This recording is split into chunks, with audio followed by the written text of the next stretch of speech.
አንድ ሃይማኖት ጋር እንዳያነካ እንትን እንዳይሉኝ ነው። ለምሳሌ አሁን እኔ ኢቫን ድሪስ ነው ስሜና ድሪስ ብዙ ጊዜ ኮሜንት ላይ የሆነ ኮሜንት ላይ አንዱ ቪዲዮ ላይ እያየሁት ነበር ሲከራከሩና ድሪስ ሙስሊም ናት ይላሉ፣ የሌላ ሀገር ዜጋ ናት ኢቫን ከስሜ እነሱና ደግሞ የሌላ ሀገር ናት ይላሉ። ኢቫን ማለት ኢቫንጀሊስት ነው ትርጉሙ። ኢቫንጀሊስት ሲሆን ወንጌላዊት ነው የሚሆነው። ፕሮቴስታንት ናት ይላሉ፣ ኦርቶዶክስ ናት አይ ምናምን ይላሉ።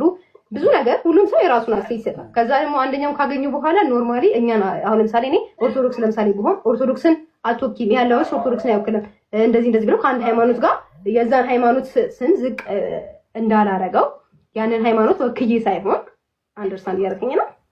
ያንን ሃይማኖት እኔ አልወክልም።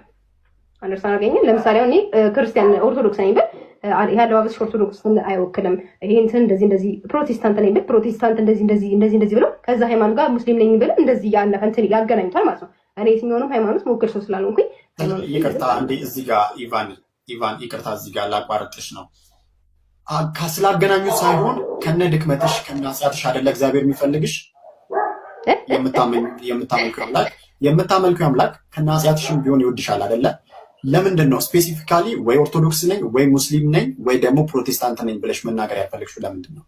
ምክንያቱም ማንም ሰው ኃጢአተኛ ነው። ኃጢአተኛ ስለሆንኩ ምናምን ብለሽ አለመናገር አትችይም። ምክንያቱም